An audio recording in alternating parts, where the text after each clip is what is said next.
Howdy folks, and welcome back to World of Warships with Rear Admiral Jingles, where today we're going to be enjoying a match in Akizuki, the Tier 8 Japanese destroyer. Not to be confused with this, or this, which is also Akizuki, but far more fluffy and infinitely more dangerous. Taking charge of Akizuki for us today, the ship, not the cat, is the Sailing Robin, who you may remember as a World of Warships community contributor and YouTube video creator, or at least he was until he got a job working for World of Warships Legends as a French community team manager. When it was first introduced, the Akizuki went nowhere. The Kitakaze and the Harugumo had not yet been introduced into the game, and the Akizuki was a fun ship to play, but unless you had an extremely experienced captain, it wasn't terribly effective unless you were very, very good at playing destroyers, because of the low caliber of its guns. They're extremely rapid firing, it has a lot of them, but they're only 100mm, which meant that the high explosive shells had a hard time penetrating the hulls of even same tier destroyers. So Akizuki captains quickly learned to know when to fire armor piercing at other destroyers, at least until they had a 14-point captain, and they could afford the concealment expert and the IFHE skill. Well, shortly after the introduction of the Kitakaze and the Harugumo, the Japanese destroyers received a little bit of a buff, and their high explosive shells effectively got the IFHE skill baked in, and then of course they could take IFHE on top of it, which made these tiny little 100mm guns extremely effective when firing high explosive. Now you might have noticed that the Sailing Robin has just popped his smoke screen, and yet he is showing no indication of slowing down to stay hidden inside it. Well, shortly before he popped the smoke, he pinged the map in the location of the friendly Atlanta behind him to notify him that the smoke screen was for him. What a good guy. But you know the old saying, no good deed goes unpunished. It's not that the Atlanta isn't going to take advantage of the smokescreen. He's acknowledged the fact that the smokescreen is there for him, and he's definitely slowing down to take advantage of it. But there may not be any ships actually in range that the Atlanta is able to shoot at while staying hidden. Robin's spotted a lone Dallas, but he's 10 kilometers away from Robin, and the Atlanta is a couple of kilometers behind him. By default, the Atlanta's guns only have an 11.1 kilometer range, although Atlanta captains can extend that with the advanced firing training skill. So the Sailing Robin gets the Dallas's attention and then starts heading back in the direction of the Atlanta, who is parked right on the edge of his smokescreen and only just has the range to start shooting at the Dallas. Or possibly, because he's easier to kill, he's easier to hit because he's closer, the Kagero, who might be about to eat the torpedo. That would be very embarrassing, wouldn't it? Oh, just the one. When you're in a torpedo boat like the Kagero, the only thing more embarrassing than getting torpedoed by a gunboat is getting torpedoed by a cruiser. And there's his first kill and the first blood award. Observe the torpedoes, however, they're not finished. Yes, that's right, the only thing more embarrassing than being in a Kagero and getting torpedoed by a gunboat or a cruiser is when you're in a cruiser, a friendly destroyer has spotted torpedoes for you. By sailing into them, those torpedoes are going to miss you, so you pull a U-turn and sail right back into them as they come out the other side. Now you might have noticed a brief firework display coming from the Akizuki here when the Sailing Robin scored his first blood award. That and the red-coloured shell tracer are a dead giveaway that he has Isiroko Yamamoto as the captain of this Akizuki. And when you have this captain and you get the first blood award, you get an extra charge on all of the consumables mounted on your ship. So the smokescreen that he very generously dropped for the Atlanta behind him, that was basically a freebie. I have to admit, I have a couple of questions for the captain of that Dallas, not least of which, of course, is why the hell did you turn around and sail into a bunch of torpedoes that were spotted coming a mile away, but also, why were you firing armor piercing at a destroyer? You do know you have 152mm guns, right? Well, anyway, lots of company up to the north. Far too many to continue shooting at for the moment, particularly with a Fiji closing in from the east. So he's popped a spread of torpedoes against the Nelson. He's used his torpedo reload booster and popped a spread of torpedoes against the Mutsu. And now that he's stopped shooting and gone unspotted, there's really still just the Atlanta down to the south, although there is also an Amagi about to start adding his guns to the mix. But pretty much everybody is probably now shooting at the Atlanta. So Smoke up, start shooting at the Mutsu, who is going to avoid those torpedoes. Well done to him. The Nelson, however, not so much. He's eaten 2 of them, and the Mutsu is on fire. So that's all kinds of nice. Actually, no, he's not on fire. He's used his damage control on a single fire. Okay. Well, he's soon going to come to regret that hasty decision, because if there's one thing that I can guarantee you, if you have an Akizuki and an Atlanta shooting at you, you're going to be on fire very, very soon. So that's a permanent fire. Actually, that looks like 2 permanent fires that he can do absolutely nothing about. Sailing Robin now scattering his shots towards the rear of the ship, attempting to set a 3rd permanent fire. The Mutsu is done. There is no way he's surviving this. However, while he is going to kill the Mutsu, the fires are going to finish him off. There's his 2nd kill. There is one thing about Mutsu that you need to be aware of, because the single most embarrassing thing that can happen to you in a destroyer of any description is getting torpedoed by a battleship. And the Mutsu is a battleship that's armed with 7.2 kilometer torpedoes, and they are in range. Yep, there they are. That's why he's not sitting in the middle of the smoke screen. He's occupying the edge. Now this is interesting.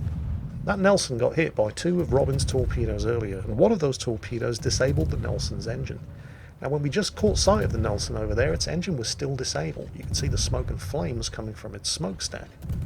And it was only visible for a couple of seconds, but as we were watching, the engine repaired itself. You could tell the flames stopped coming from the funnel. And right after that, Robin set him on fire, which means he did not use his damage control to repair his engine. Which means there's no reason for him to not use his damage control to put that fire out. I don't think he even used his heel. And the Nelson does have an incredibly overpowered Royal Navy heel that's incredibly good at repairing flooding and fire damage. I think the Nelson just gave up and was just literally sitting there waiting to die. Either way, I'm sure Robin isn't complaining. That's yet another kill. Victim number 4, the Nagato, Japanese Tier 7 battleship armed with 16-inch guns, pretty bad secondaries, reasonable torpedo protection, and he's gonna need it. The Akizuki only has the 1 torpedo launcher, but it does have a torpedo reload booster, and he's just activated it. So there are 8 torpedoes in the water. Spotted by aircraft, not good. Smoke screen is about to come off cooldown. This would probably be a very good time to use it. Any second now. Come on, come on, come on. Yep, smoke up. And he set a fire. Oh dear, and oh, the Nagato has extinguished a single fire while getting shot at by a high explosive spammer with torpedoes on the way.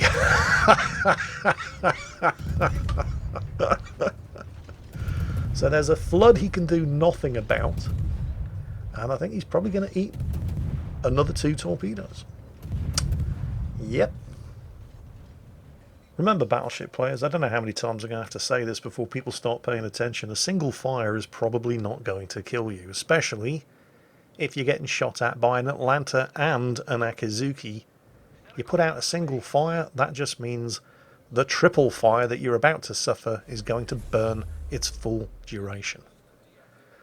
Also, try not to sail in straight lines when you're being torpedoed.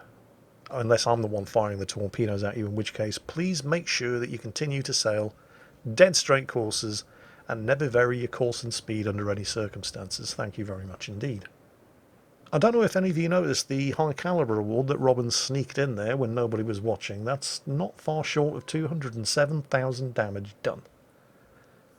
And there's still half of the enemy team left. Although there may not be half of the enemy team left for too much longer. They're behind by 4 kills and they're completely outflanked. There's the Devil's Own Crossfire heading their way just as soon as Robin gets over there, which might take longer than you'd expect, because the one really bad thing about the Akizuki is its speed, or lack of it. It has a top speed of 33 knots.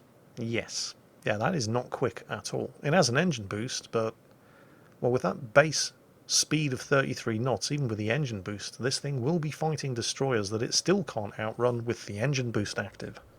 And because his engine boost is on cooldown, and because the enemy ships over there are running away from him as fast, or in some cases faster than he's running towards them, there's a sort of dead patch in the middle of this battle. as the cyclone is raging with visibility down to 8 kilometers, so we're just going to kind of skip ahead until the next interesting thing happens. So, enemy team have managed to pull back 1 kill, and Robin is about to cross the threshold of the enemy base. This is standard battle. It's not domination, so there are only 2 bases, 2 capture points, and whoever captures 1 wins the match. Given the losses that the enemy team has sustained, at least one player on their team has realised that the only way they are going to stand a chance of winning this match is if one of them caps out. And there's an Attico B down to the south trying to do exactly that, but he's just been spotted by aircraft. And while Robin was sailing over here, there was a brief conversation going on in chat where it was decided that the Bismarck would go back, defend the cap, and if he can't sink the Attico B, he should at least be able to hit him enough times to reset his capture progress. Yes, that's right, this team actually communicates with each other on the EU server. I know. What do you mean, screenshot or it didn't happen? It was right there in chat. Not my fault you missed it. Anyway, we got a number of ships inside the enemy cap here, and that enemy carrier can't reset them all. Particularly not when you've been spotted and you're getting shot at by, well, pretty much everybody. Oh, high explosive citadels. Why, thank you, sir. Yeah, we'll have some of that. So far it's only the sailing Robin who's quick enough on the ball and with fast enough rotating turrets, but it's not long before everybody else joins in the party, and there is just absolutely no way the Ryujo is going to survive this. None whatsoever. And when you have Isiroko Yamamoto on board and you get the Kraken Unleashed, more fireworks, you also narrowly avoid friendly torpedoes, a free heal is triggered, and all of your guns now reload 34% faster.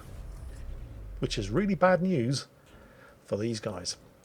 It's not immediately obvious just yet, but this is rapidly going to become a target-rich environment. There's the Monarch. There's somebody shooting at him from the smoke screen. It's the enemy Xian Yang. And we can't see him yet, thanks to the low visibility in the cyclone, but the Dallas is on his way back too. The Atlanta has just triggered his surveillance radar, although he's just a little bit too far away to be able to ID the Xian Yang in that smoke screen. But the Atlanta is charging forward and he's about to detect the Xian Yang. The Monarch, of course, was sailing in a straight line at exactly the same speed, so despite the fact that those should have been the easiest torpedoes in the world to avoid, he sailed right into one of them. The Xian Yang takes a couple of shots before the Atlanta's radar expires. Oh, there's the Dallas. Low health, juicy target, the range is good. This is going to be a kill. And, yep, kill number 6. Now, the Monarch. No flooding. No fires. But everybody's pummeling him. There's nothing else to shoot at. The Xian Yang's disappeared. There's a fire.